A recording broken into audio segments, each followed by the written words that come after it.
Olá, amigos do Logos Apologética. Aqui é o Emerson e nesse vídeo eu vou trazer aí, um vídeo documentário, um trecho aí sobre as evidências do Êxodo, tá certo, pessoal? Então, desde já, peço para que vocês inscrevam-se no meu canal e já curtam o vídeo aí, tá bom, pessoal? E compartilhem, tá bom? E se vocês quiserem saber mais, tudo aqui nos livros e cursos que eu indico aqui na descrição do vídeo, tá bom, pessoal? Então, vamos lá.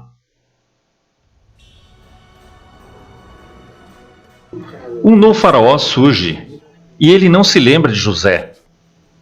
Ele escraviza o povo porque eles estão se tornando muito numerosos e se tornando uma ameaça. Então ele os coloca para trabalhar e amarga suas vidas construindo cidades armazéns de Pitom e Ramsés e os faz criar tijolos de barro e palha.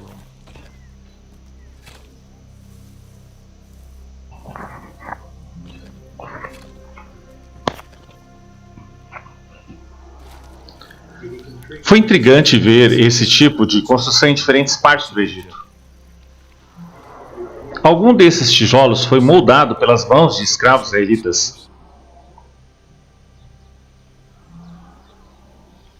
No entanto, Mansur foi rápido em me lembrar que esse tipo de tijolos de barro estão presentes em toda a história do Egito e não prova nenhuma conexão com os israelitas.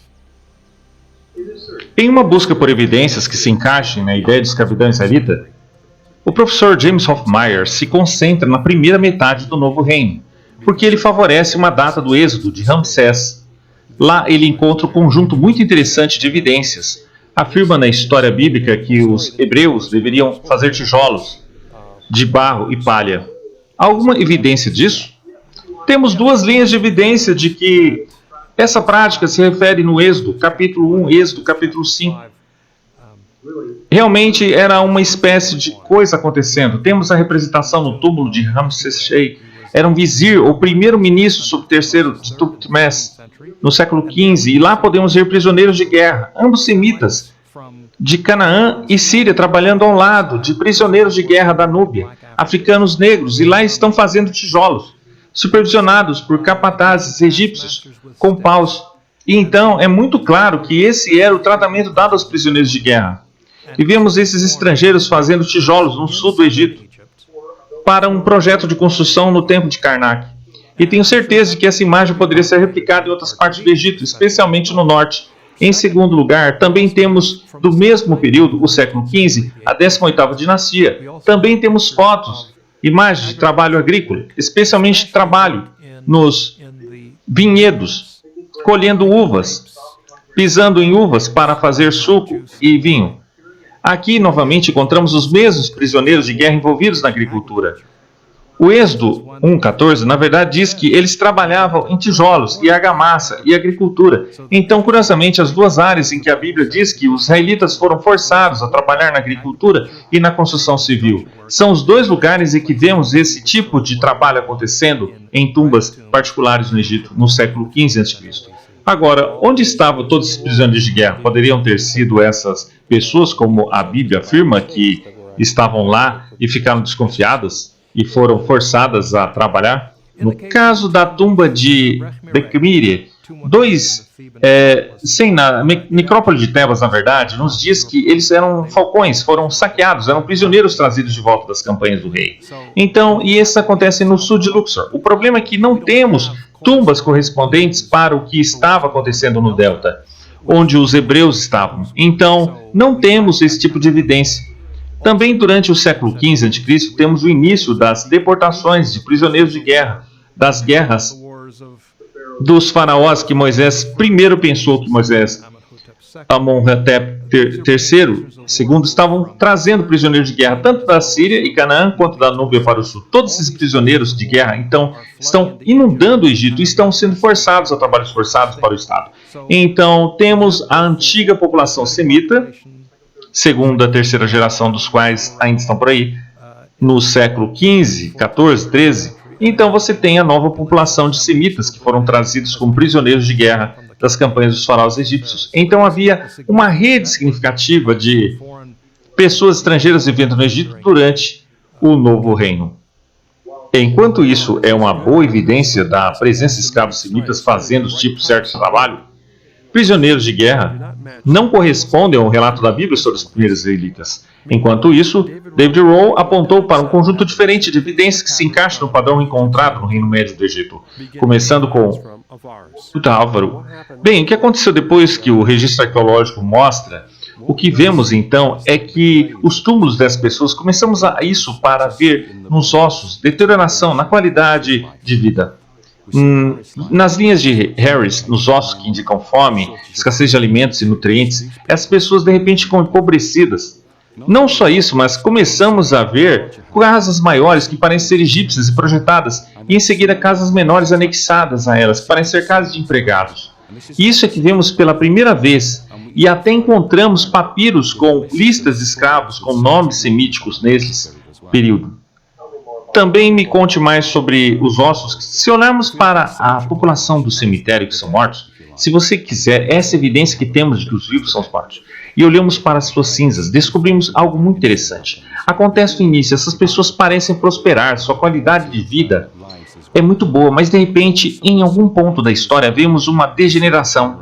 Vemos uma degeneração nos enterros e nas próprias sepulturas. A investigação dos dados antropológicos nos mostrou que estamos lidando com pessoas que vivem adequadamente até cerca de 32 a 34 anos de idade e depois morrem. Essa é a expectativa de vida típica da época. Então, não estamos falando de um povo que prosperaram e viveram até os 50 e 60 anos, como você pode esperar. Essas pessoas tiveram vidas realmente difíceis. Então, como explicamos isso? Qual é o mecanismo que entenderíamos porque as pessoas vivem até apenas uma idade tão curta? E a resposta óbvia é a escravidão. Então você está dizendo que esse grupo que chegou era próspero e depois passou por momentos difíceis? Sim, temos uma situação de prosperidade seguida por falta de prosperidade, escassez de vida. Então parece muito claro que esses povos asiáticos, essas pessoas vieram do norte, falando uma língua semítica, que primeiro prosperaram nessa região, de repente foram escravizadas. Havia israelitas na lista de escravos egípcios? Alguma evidência física de que houve escravidão de pessoas do tipo hebreu no Egito? Há um documento em particular que é bastante surpreendente chamado de Papiro do Brooklyn, e esta na verdade é uma lista de empregados domésticos de uma propriedade. Temos talvez até 100 pessoas listadas como escravos no Egito. Quando olhamos para esses nomes, 70% deles são nomes semitas. E você pode literalmente pegar nomes israelitas lá, Menahem, Issacar e Achá. Os nomes de 2 dos tribos de Israel, Shifra, uma das parteiras hebraicas na história do Êxodo, um nome que aparece nesse documento. Esses são escravos israelitas hebreus. E o papiro interno da 13ª dinastia, não da 19ª dinastia, não da época de Ramsés II, do Novo Reino, mas da 13ª dinastia, o Reino do Meio. O que isso significa para você? O que isso diz?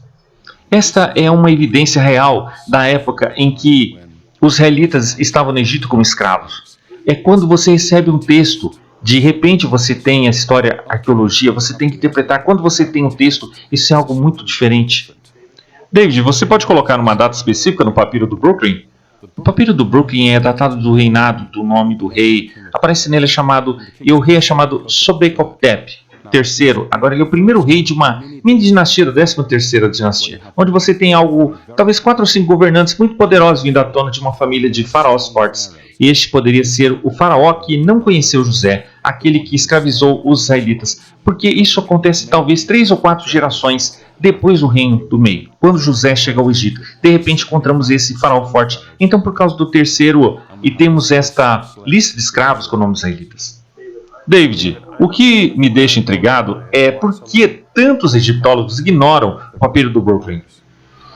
Bem, esse é o velho problema novamente sobre o tempo, não é? Você tem uma situação aqui onde, embora todos reconheçam que essa lista é uma lista de escravos semitas e todos reconheçam que os nomes que aparecem aqui também são nomes israelitas, esses não podem ser os israelitas, porque é o período do tempo errado. Os israelitas estão muito mais tarde na história. Então essas pessoas que estamos vendo aqui neste papiro do Brooklyn, na época do nosso terceiro, não podem ser israelitas.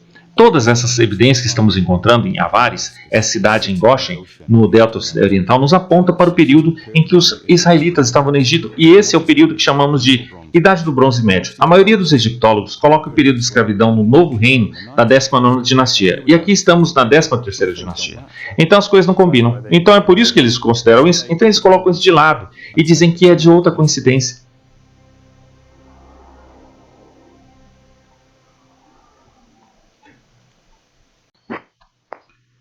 Então, pessoal, se vocês quiserem saber mais, eu recomendo aqui para vocês, tá, o livro Respostas aos Céticos, tá? O link oficial está aqui na descrição, tá bom? Assim como o curso avançado em Gênesis, tá? E o combo acadêmico de teologia.